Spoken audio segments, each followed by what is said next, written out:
የተከበራችሁና የተወደዳችሁ የሰሞንኛ ቤተሰቦች እንደምን አላችሁ? የዕለቱን ወታደራዊ መረጃዎች ወደ እናንተ ለማድረስ ተገኝተናል። በዛሬው መረጃችን ኢራን የአየር ኃይሏን እያጠናከረች ትገኛለች። በርካታ የጦር መሳሪያዎችን ከሩሲያ የምታስገባው ኢራን አሁን ላይ ደግሞ ኤምአይ 28 የተሰኘውን ወታደራዊ ሄሊኮፕተር መረከቧ ተሰምቷል። በቬንዙዌላ የነበራትን የቤት ስራ በተሳካ ሁኔታ ያጠናቀቀችው አሜሪካ አሁን ፊቷን ወደ ኢራን አዙራለች። በቬንዙዌላ አካባቢ የነበረና ኒኮላስ ማዱሮ ሲያዙ የአሜሪካ ወታደሮች የጥቃት መነሻ ሆኖ ያገለገለው የአሜሪካ ግዙፍ መርከብ አሁን ወደ ኢራን እያቀና ነው። በሌላ በኩል የአሜሪካው ፕሬዝዳንት ዶናልድ ትራምፕ በኢራን ውስጥ የሚያስፈልገው የስርዓት ለውጥ ብቻ መሆኑን ተናግረዋል። የፕሬዝዳንቱ ንግግር በኢራንና አሜሪካ መካከል እየተደረገ ባለው ድርድር ላይ ጥላውን አጥልቷል። ላይክ፣ ሼር እና ሰብስክራይብ እያደረጋችሁ አብራችሁን ቆዩ።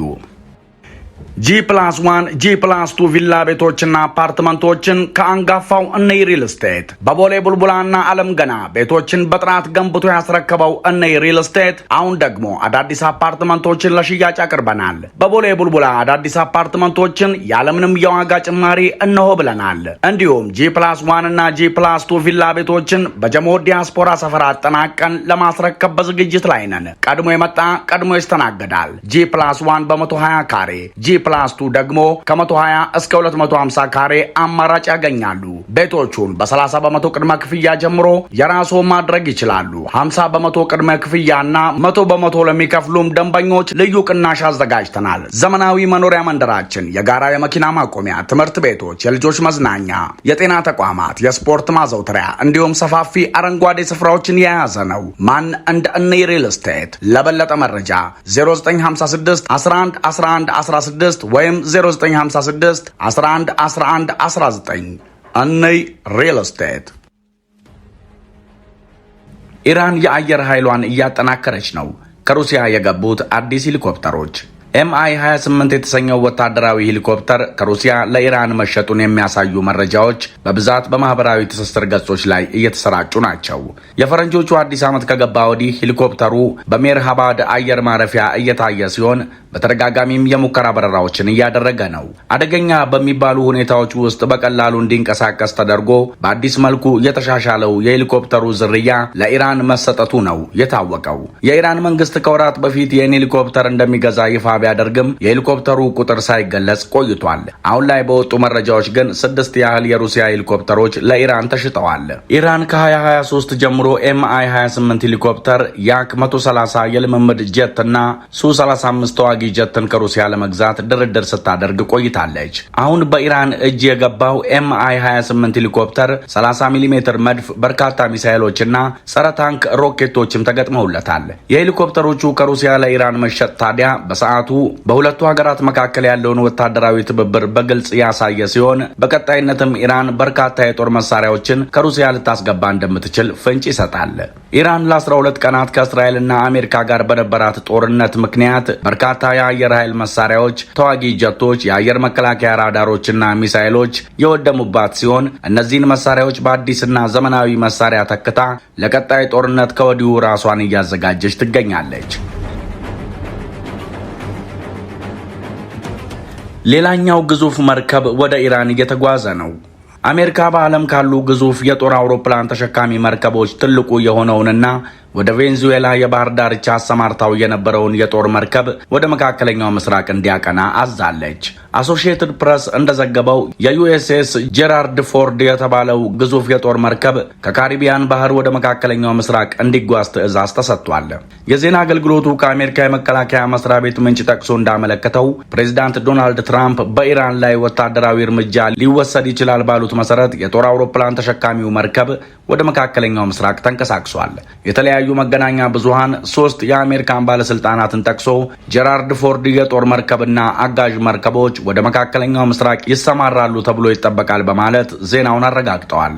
እጅግ ዘመናዊ የሆነው ይህ አውሮፕላን ተሸካሚ ግዙፍ የጦር መርከብ ወደ መካከለኛው ምስራቅ ሲያመራ ከሳምንታት በፊት ወደ አካባቢው የተሰማራውን አብርሃም ሊንከን የተባለውን ሌላ ተመሳሳይ መርከብን በመቀላቀል ከፕሬዝዳንት ትራምፕ የሚሰጣቸውን ትዕዛዝ ይጠብቃሉ። አሶሺየትድ ፕሬስ እንዳለው አሁን ወደ መካከለኛው ምስራቅ እንዲጓዝ የታዘዘው ጄራርድ ፎርድ የጦር መርከብ ባለፈው ጥቅምት ወር ነበር ከሜዲትራኒያን ባህር ተነስቶ ቬንዙዌላ ላይ ጥቃት ከመፈጸሙ በፊት ወደ ካሪቢያን የደረሰው። አሁን ደግሞ ወደ መካከለኛው ምስራቅ እንዲያቀና የታዘዘው አሜሪካና ኢራን የሚያደርጉት ድርድር ውጤት የማያስገኝ ከሆነ ወታደራዊ እርምጃ በኢራን ላይ እንደሚወስዱ ፕሬዝዳንት ትራምፕ በተናገሩት መሰረት ጫና ለመፍጠር ሊሆን እንደሚችል ዎል ስትሪት ጆርናል ዘግቦ ነበር።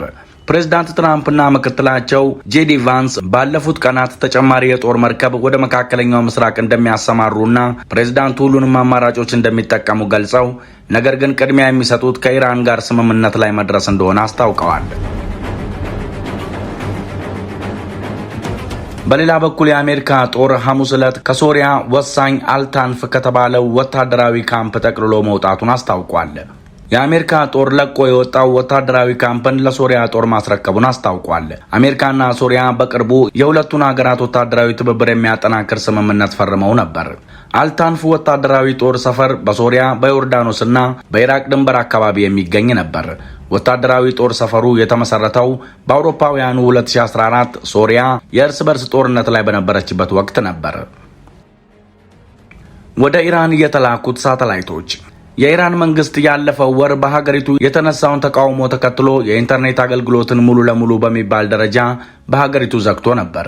ይህን ችግር ለመቅረፍና በሀገሪቱ የተነሳውን ተቃውሞ ይበልጥ ለማቀጣጠልም የአሜሪካ መንግስት የኢንተርኔት አገልግሎት የሚሰጠውን ስታርሊንክ ሳተላይት በከፍተኛ ቁጥር ወደ ኢራን አስጠግቶ እንደነበር ተሰምቷል። ስታርሊንክ የዓለማችን ቁጥር 1 ባለሀብት ኤለን መስክ ንብረት ቢሆንም የአሜሪካ መንግስት ስታርሊንክን ለፖለቲካዊ ዓላማዎችም እያዋለው ይገኛል። የኢራን መንግስት በወቅቱ ህብረተሰቡ ኢንተርኔትን እንዳይጠቀም ስልክ እስከ መቀማት የደረሰ ውሳኔ እንዳሳለፈ ይታወሳል። አሜሪካና የተለያዩ ምዕራባውያን ሀገራት የኢራንን ህዝባዊ አመጽ በመደገፍ የሀገሪቱን ስርዓት ለመገርሰስ ቢሞክሩም ሊሳካላቸው አልቻለም።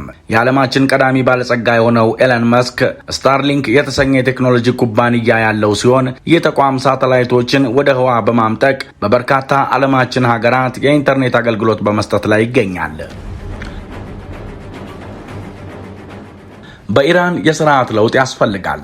ዶናልድ ትራምፕ የአሜሪካ ፕሬዝዳንት ዶናልድ ትራምፕ በኢራን ውስጥ የሚኖር የስርዓት ለውጥ ሊከሰት የሚችል ምርጥ ነገር ነው በማለት በሀገሪቱ የአገዛዝ ለውጥ ላይ ያላቸውን ድጋፍ ገለጹ። ለ47 ዓመታት ሲያወሩ ቆይተዋል። እስከዚያው ድረስ ግን ብዙ ህይወት አጥተናል ሲሉ አርብ ዕለት ተናግረዋል። ትራምፕ ኢራንን ማን እንዲያስተዳድራት እንደሚፈልጉ ለመግለጽ ፈቃደኛ ባይሆኑም ስልጣን ሊረከቡ የሚችሉ ሰዎች አሉ ብለዋል። የኢራን የበላይ መሪ አያቶላህ አሊ ካሚኔህ ለትራምፕ የቅርብ ጊዜ አስተያየቶች እስካሁን ድረስ ምላሽ አልሰጡም። ይህ በእንዲህ እንዳለ አሜሪካ ኢራን የኒውክሌር ስምምነት እንድታደርግ ጫና ለማሳደር ሁለተኛ የጦር አውሮፕላን ተሸካሚ መርከብ ወደ መካከለኛው ምስራቅ ልካለች። በዓለም ላይ ትልቁና አዲሱ የአሜሪካ የአውሮፕላን ተሸካሚ የጦር መርከብ የሆነው ዩኤስኤስ ጀራርድ አር ፎርድ በቅርቡ ከካሪቢያን ወደ መካከለኛው ምስራቅ ለመንቀሳቀስ ተዘጋጅቷል ሲሉ ትራምፕ ተናግረዋል። ትራምፕ በትሩዝ ማህበራዊ ድረገጻቸው ላይ በመካከለኛው ምስራቅ የሚገኘውን ሁለተኛውን የአሜሪካ የጦር መርከብ ለመቀላቀል የአውሮፕላን ተሸካሚ መርከቡ ሲንቀሳቀስ የሚያሳይ ምስል አጋርተዋል።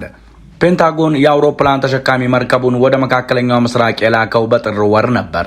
ይህ የሆነው ዩናይትድ ስቴትስ የኢራን መንግስት በሺዎች የሚቆጠሩ ለተቃውሞ አደባባይ የወጡ ሰዎች ላይ የሚፈጽመውን ግድያ ለማስቆም ሀገሪቱ ላይ ጥቃት ለመፈጸም ካስፈራራች በኋላ ነው።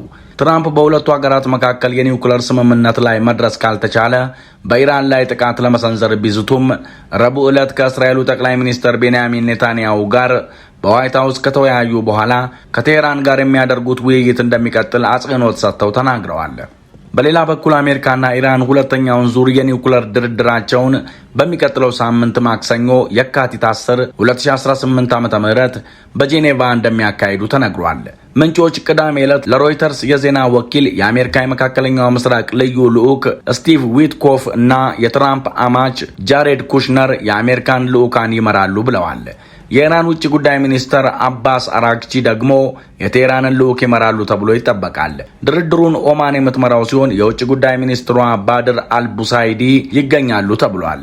በጄኔቫ የሚካሄደው ድርድር ኦማን የጀመረችው ቀጥተኛ ያልሆነ ድርድር ጥረት ቀጣይ ምዕራፍ መሆኑ ተገልጿል። ፕሬዝዳንት ትራምፕ የኢራን ባለስልጣናት ለመደራደር ፈቃደኛ እንደሆኑና ውይይቱ በሚቀጥለው ወር ውስጥ መጠናቀቅ አለበት ብለው እንደሚያምኑ ተናግረዋል። አሜሪካ የጦር መርከቦቿን ወደ መካከለኛው ምስራቅ እያስጠጋች ሲሆን ድርድሩ የማይሳካ ከሆነ ወታደራዊ እርምጃ ለመውሰድ የፕሬዝዳንት ትራምፕን ትዕዛዝ በመጠባበቅ ላይ ናቸው። ትራምፕ በዚህ ሳምንት ለአክሲዮስ ወይ ከስምምነት ላይ እንደርሳለን አለበለዚያ ጠንከር ያለ እርምጃ እንወስዳለን ሲሉ ተናግረው ነበር። ውድ ቤተሰቦቻችን የዛሬው መረጃችን ይህን ይመስል ነበር። መረጃውን ከወደዳችሁት ላይክ፣ ሀሳብ አስተያየት ካላችሁ ኮመንት፣ መሰል መሰናዶዎች እንዲደርሷችሁ ቻናሉን ሰብስክራይብ ማድረግ አይርሱ። ሰላም በምድራችን ላይ ይስፈን። ሰላም